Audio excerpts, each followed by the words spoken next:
ఇది మేము మీ ఊళ్ళో ఈ సమస్య గురించి నాకు సిగాచి కంపెనీ గ్రూప్ ద్వారా తెలిసింది. అక్కడ పెట్టారనమాట. మీరు రైతు ఈయన పొలంలో ఉండి ఎర్రటి నీళ్లు చూపిస్తూ చేసిన వీడియో మొట్టమొదటిసారి చూసినప్పుడు ఇక్కడ ఈ సమస్య ఉందని తెలిసినప్పుడు ఏం జరుగుతుందని చెప్పి తెలుసుకోవడానికి ప్రయత్నం చేశాం.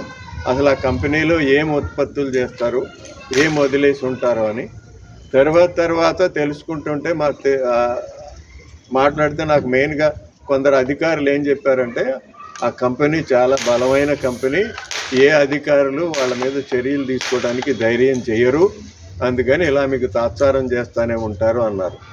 అలాగే మీకు జరిగింది ఆగస్టు 30వ తారీఖున కదా మీరు నోటీస్ చేసింది ఆ చెరువు ఎర్రగా నీళ్ళు అయిందని.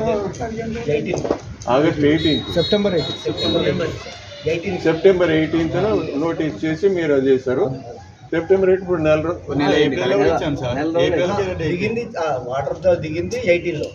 దానిలో చాలా రోజులు అయిపోయింది, 1 year అయింది. కాదు, అంతకు ముందు నీళ్లు వదిలింది ఎప్పుడు?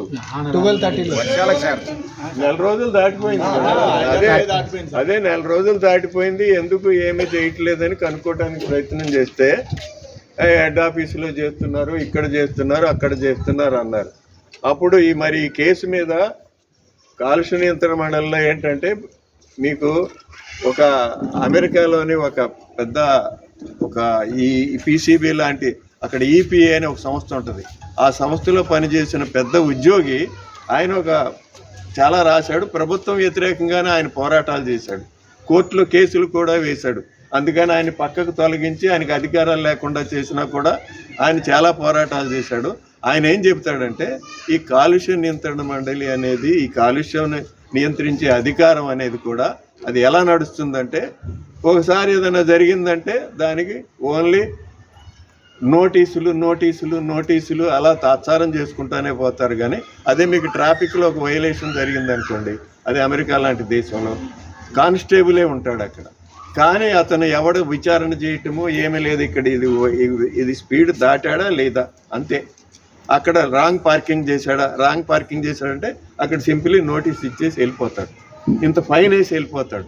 ఈ కాలుష్య నియంత్రణ మండలి అలా కాదు, సంవత్సరాలు లాగిస్తారు, బాధితులు సఫర్ అవుతూనే ఉంటారు, చర్యలు ఉండవు. ఇది అసలు మొత్తంగా ఈ నిర్మాణము, ఈ వ్యవస్థే తప్పు అని చెప్పి ఆయన పోరాటం చేశాడు. ఆ ఈపీఏలో ఉన్న ఆయన ఇక్కడ కూడా అంతే జరుగుతుంది. మీకు ఇంతవరకు ఇప్పుడు మొన్న వచ్చినాయి, మీరు వెళ్ళి పోరాటం చేస్తేనే ఈ అనాలిసిస్ ఇచ్చాడు ఆయన, పిసిబి ఆయన పాతకిచ్చాడు. ఆ పాతకిచ్చిన దానిలో 2024లోనే ఘోరంగా ఉన్నది, ఇంతకంటే ఎక్కువ కాలుష్యమే ఉన్నది. మీరు అప్పుడు రంగు లేదు కనుక మీరు గుర్తించలేదు. ప్రాబ్లం అది. ఎందుకంటే మీకు ఎప్పుడు గుర్తింపుకి వచ్చింది?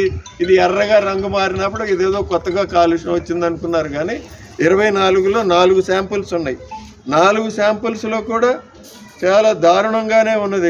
టోటల్ డిజాల్వ్డ్ సాలిడ్స్ అప్పుడే ఎక్కువ ఉన్నాయి, ఇప్పటికంటే అప్పుడే ఎక్కువ ఉన్నాయి. సో ఉన్నా కూడా మరి ఎవరు పట్టించుకోలేదు. ఇప్పుడైనా కూడా ఇంత ఉంటే మరి కాలుష్య నియంత్రణ మండలి ఎందుకు ఏమీ చేయలేదు? వాళ్ళకి తెలుసు కదా ఇంత ఎక్కువ ఉందని. వాళ్ళు ఎందుకు చేయరంటే వాళ్ళు అలా తయారు చేశారు, ఈ వ్యవస్థను అలా నిర్మాణం చేశారు. పైన అధికారులు కూడా, రాజకీయం కూడా ఏం చేస్తుందంటే రాజకీయానికి డబ్బులు అవసరం, డబ్బులు ఇచ్చేవాళ్ళు కంపెనీల వాళ్ళు, వ్యాపారస్తులు, వాళ్ళకి ఎలాంటి ఇబ్బంది కలిగించకూడదు. ఇప్పుడు కొత్తగా ఏం సిద్ధాంతం తెచ్చారు? సులభ వ్యాపారం చేసేవాడికి ఎలాంటి కష్టం కలిగించే పనులు ప్రభుత్వం చేయకూడదు. అందుకని వాళ్ళు కాలుష్యం చేస్తున్నారంటే చూసి చూడనట్టు వదిలేయండి. అందుకని ఈ అధికారులకి ఎవరికి ధైర్యం చేసే అంత పర్సనాలిటీ ఉన్న అధికారులు ఎవరు ఉండరు అక్కడ. మెయిన్ ప్రాబ్లం ఏంటంటే ఈ కాలుష్య నియంత్రణ మండలి అధికారులకి వాళ్ళు ఎప్పుడు కాలేజీ నుంచి పాస్ అవగానే అక్కడ అసిస్టెంట్ ఇంజనీర్లుగా చేరుస్తారు. వాళ్ళకి సబ్జెక్టు తెలియదు, తర్వాత అక్కడ ఏమీ నేర్చుకోరు, కాన్ఫిడెన్స్ ఉండదు. వాళ్ళ పైన ఉండేవాడు ఐఏఎస్ వాడు ఉంటాడు, ఐఏఎస్ వాడికి అసలు తెలియదు కానీ పెత్తనం చేస్తాడు. ఆయన కాదని చెప్పే ధైర్యం వీళ్ళు ఎవరికీ ఉండదు. మన ప్రమోషన్లో మన బ్రతుకుకి ఇబ్బంది ఎందుకు, ఆయన ఎట్ట చెప్తే అట్ట చేద్దామంటారు. అందువల్ల ఈ కాలుష్య నియంత్రణ మండలి అలాగే పనిచేస్తుంది. వాళ్ళ నుంచి ఏమి రాదు. వాళ్ళ చేత పని చేయించాలంటే ప్రజలే చేయించాలి. ప్రజలు డిమాండ్ ఉన్నప్పుడే వాళ్ళు పనిచేస్తారు. ప్రజల డిమాండ్ మన దగ్గర ఉండట్లేదు. చాలా ఎవడికాళ్ళు ఎందుకు అని చెప్పి కూర్చున్నారు. మీరు కలిసి చేస్తే ఖచ్చితంగా ఇప్పుడు మీకు ఎట్లా ఇచ్చాడో రిపోర్ట్లు ఇంకా గట్టిగా చేస్తే అప్పుడు మీకు ఇంకా వేరే సమాచారం కూడా ఇవ్వాలి. అప్పుడు టాస్క్ ఫోర్స్ అని ఒకటి ఉంటుంది. ఆ టాస్క్ ఫోర్స్కి ఈ కంప్లైంట్ వెళ్తుంది, మీకు ఇచ్చిన కంప్లైంట్. ఆ కమిటీ కూర్చున్నది, మాట్లాడారు. ఆ కమిటీ వాళ్ళు కంపెనీ లోపలికి వెళ్ళారు, నాకు తెలుసుకున్నా. లోపలికి వెళ్తే వాడి దగ్గర ఈటీపీ అసలు పని చేయట్లేదు కొన్ని ఏళ్ల నుంచి ఆ ఈటీపీ పని చేయట్లేదు. మొత్తం చెరువులోనే పోతున్నాడు, రోజు చెరువులోనే పోతున్నాడు. మరి ఎందుకు ఏమి చర్యలు తీసుకోలేదు? కాలుష్య నియంత్రణ మండలి వాళ్ళకేం పోయింది? కంప్లైంట్ లేదు.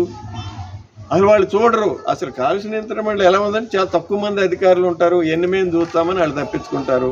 ఇంకోటి కంప్లైంట్ ఇచ్చినా కూడా చేయరు. ఎందుకంటే పైన సిగ్నల్ చీఫ్ మినిస్టర్ గారు ఏమనుకుంటున్నాడు, పర్యావరణ శాఖ మంత్రి ఏమంటుంది, ఈ కంపెనీ అంటే నాకు వాళ్ళు చెప్పింది ఏంటంటే ఇది హెట్రో అంటే అమ్మో ఎవరు ఏ అధికారి ఏమి చర్యలు తీసుకోడు అలా. ఎందుకంటే రాజకీయంగా అది చాలా బలమైంది, డబ్బులు ఉన్నాయి, అన్నీ ఉన్నాయి, అట్లా ఉంటుంది. ఇంకోటి కూడా మొన్న పోలేపల్లిలో అరబిందో మీద చాలా గొడవ చేస్తున్నారు. అక్కడ పోలేపల్లిలో ఎంత భయంకరంగా ఉంటుందో అక్కడ పరిస్థితి ఉంటే, అక్కడ ఎమ్మెల్యే వాళ్ళ ప్రజల తరఫున పనిచేస్తున్నట్టుగా నాటకం ఆడుతూ నేను ఈ ఆదివారం అరబిందోని తగలబెట్టేస్తున్నానని చెప్పి ప్రెస్కి చెప్పాడు. చూడండి రాజకీయం ఎట్లా నాటకం ఆడుతుందంటానికి ఇది ఉదాహరణ. నేను తర్వాత అయిన తర్వాత ఆదివారం అయిపోయింది తగలబెట్టాడా అని అడిగా. ఎక్కడ తగలబెట్టాడు? తగలబెట్టలేదు. ఇదంతా ఏంటంటే మరి అంతా చెబితే ఇంకెక్కువ డబ్బులు ఇచ్చుంటారో ఏం చేశారో. వేరే వాళ్ళు లోకల్గా ఉన్న పెద్ద నాయకులు చెప్పింది ఏంటంటే పెద్ద జోకరు, వీడు ఇట్లాగే మాట్లాడతాడు అని చెప్పాడు. అట్లా ఉంటుంది అన్నమాట. ఇది అలాగే రాజకీయం అనేది ప్రజలతో ఆటలాడుకుంటుంది. అందుకని ఈ సమయం ఎప్పుడు వచ్చిందంటే ఇప్పుడు మానవ జాతికి చాలా చివరి దశ వచ్చింది. ఇప్పుడు ఆధునిక మానవ జాతికి ఇది అవసాన దశ అన్నమాట. ఈ చిన్న వీటికంటే ఇంకా చాలా పెద్ద ప్రాబ్లమ్స్ కూడా ఉన్నాయి. అందుకని వీటికి కూడా ఆర్గనైజ్ కాలేకపోతే మనం కాపాడుకునే పరిస్థితి లేదు. అందుకని మీరు ఏదో మనకు గడిచిపోతుంది కదా అనుకోవాల్సిన కాలం కాదు ఇది. మొదలుపెట్టండి, ఇప్పుడైనా మొదలుపెట్టి వీళ్ళని కట్టడి చేయకపోతే రేపు మన బతకనివ్వరు, ఎవడు బతికే పని ఉండదు. 2030 వచ్చే నాటికే ప్రపంచంలో పరిస్థితులన్నీ అదుపు తప్పే వస్తుందన్నమాట. ఇది అక్కడ మాట్లాడాల్సిన విషయం కాదు, కానీ అంత భయంకరమైన పరిస్థితులు రాబోతున్నాయి మనకి 5 ఏళ్ల కాలంలోనే. మరి అందువల్ల వీటికి కూడా మనం తట్టుకోలేకపోతే అప్పుడు ఎట్లా ఆర్గనైజ్ అవుతాం? ఇంతకంటే పెద్ద సమస్యలను తట్టుకునే శక్తి మనకి ఎక్కడి నుంచి వస్తుంది? చిన్న స్థానికమైన సమస్య ఒక కంపెనీ వాడు పారబోతుంటేనే వాడిని ఆపలేకపోతే మన అందరం కలిసి 10,000 మంది జనం ఉన్నారు. నేను మీకు ఇక్కడ కూడా ఒక ఉత్సాహకరమైన విషయం చెప్పాల్సి వస్తుంది. మధ్యతరగతి స్త్రీలు కుటుంబాలు విశాఖపట్నం పక్కన అక్కడ గంగవరం అనే పోర్టు దగ్గర ఆదాని వాడు సిమెంట్ ప్లాంట్ పెడుతుంటే 5-6 వేల మంది రోడ్ ఎక్కేశారు. మొత్తం అందరూ పబ్లిక్ హియరింగ్ ఉంటే మొత్తం అందరూ వచ్చేసారు. అది జరగనివ్వలేదు. ఆంధ్రప్రదేశ్లో ఆ మాత్రం చేస్తారంటే నాకు ఆశ్చర్యం వేసింది. ఎవడు మాట్లాడు ఆంధ్రప్రదేశ్లో ఏం జరుగుతున్నా ఎవడు మాట్లాడు అక్కడ. అలాంటిది మొత్తం కుటుంబాలు వచ్చారు. That was a surprise to me. అందుకని